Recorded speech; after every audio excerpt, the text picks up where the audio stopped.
Hello friends and welcome back to my new video. तो guys इस video के अंदर हम बात करने वाले हैं रिकर्जन के बारे में, जो सी प्लस प्लस का एक इंतहाई इम्पॉर्टेंट टॉपिक है। ना कि सी प्लस प्लस के बल्कि सब कंप्यूटर साइंस स्टूडेंट जितने भी होते हैं, जो हमारे डीएसए जो सब्जेक्ट होता है इसके अंदर आता है, ठीक है। लेकिन मैं इस वीडियो को अपलोड करूँगा सी प्लस प्लस ही के प्लेलिस्ट के अंदर, ठीक है। तो एक ही मकसद बनता है दोनों का, ठीक है।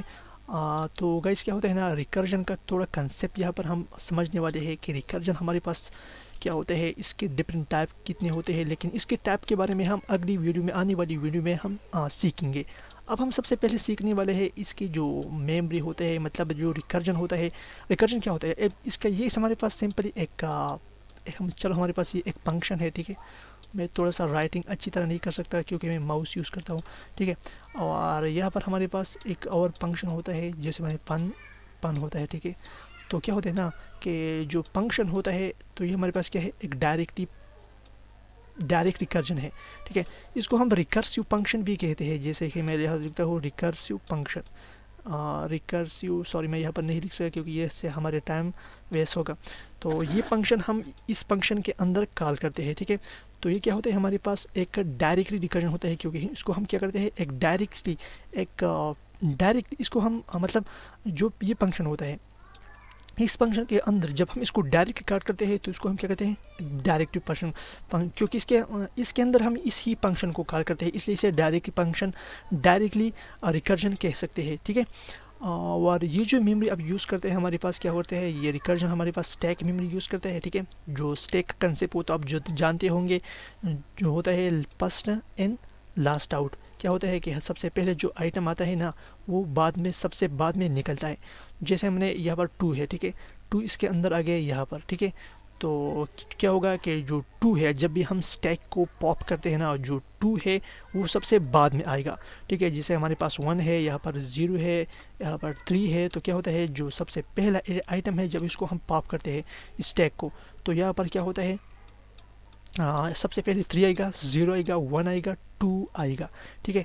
तो स्टैक का फंडा भी कुछ इसी तरह है। और जो रिकर्जन होते हैं वो स्टैक की मेमोरी को यूज़ करते हैं, ठीक है। और गाइस एक और इंतहाई इम्पॉर्टेंट पॉइंट, जो स्टैक और जो रिकर्जन होते हैं और एक लूप होते हैं, तो इसके दरमियान एक मेजर सा डिफरेंस है। और वो डिफरेंस मैंने आपको बताया, जो हमारे पास रिकर्जन होता है वो स्टैक को यूज़ करता है, इसलिए वो ज़्यादा तौर पर यूज़ नहीं होता।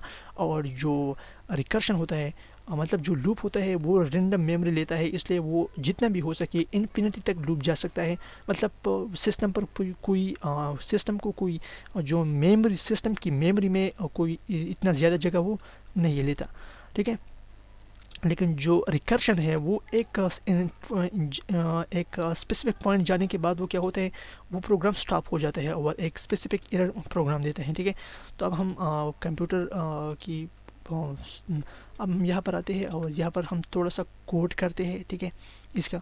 तो मैंने सर पहले इसका कोड किया है गाइस। हमारे पास क्या होता है कि मैंने एक फंक्शन ये लिया है, एक फैक्टोरियल का फंक्शन सिंपली, ठीक है। इस फैक्टोरियल के फंक्शन के अंदर ही हमारे पास मैंने एक कंडीशन रखा है, अगर x हमारे पास 0 है या 1 है तो उसको क्या करो, रिटर्न 1 करो, ठीक है। इसको आप रिटर्न 0 मत करना, क्योंकि अगर आपने एक मरतबा इसको रिटर्न 0 किया ना, तो यहाँ पर हमारे पास आंसर फिर क्या होगा, यहाँ पर हमारे पास आंसर आ जाएगा, क्या 0 आ जाएगा, सॉरी 0 आंसर आ जाएगा, ठीक है। तो आपको रिकर्जन इसको 0 ना करना है, इसको 1 रिटर्न करना है, ठीक है। क्योंकि जो फैक्टोरियल भी होता है ना, जो 0 का फैक्टोरियल होता है हमारे पास 1 के बराबर ही होता है। इसके बाद हमने क्या किया, इसको हमने कॉल किया इस फंक्शन को, ठीक है। इसके अंदर तो ये हमारे पास क्या होता है, एक डायरेक्टली रिकर्जन होता है। क्या होता है, डायरेक्टली रिकर्जन होता है हमारे पास ये, ठीक है। हमारे पास मेथड है एक डायरेक्ट रिकर्जन का। इसके बाद हमारे पास जो है फैक्टोरियल पाइप है, इसको हमने कॉल किया और इसका जो वीडियो है, इसको इस वीडियो मतलब x के अंदर डाला है और फिर x को मैंने क्या किया, सी आउट किया है। तो अब मैं इसको रन करता हूँ तो इसका जवाब हमारे पास क्या आने वाला है, तो हम थोड़ा देखते हैं, ठीक है।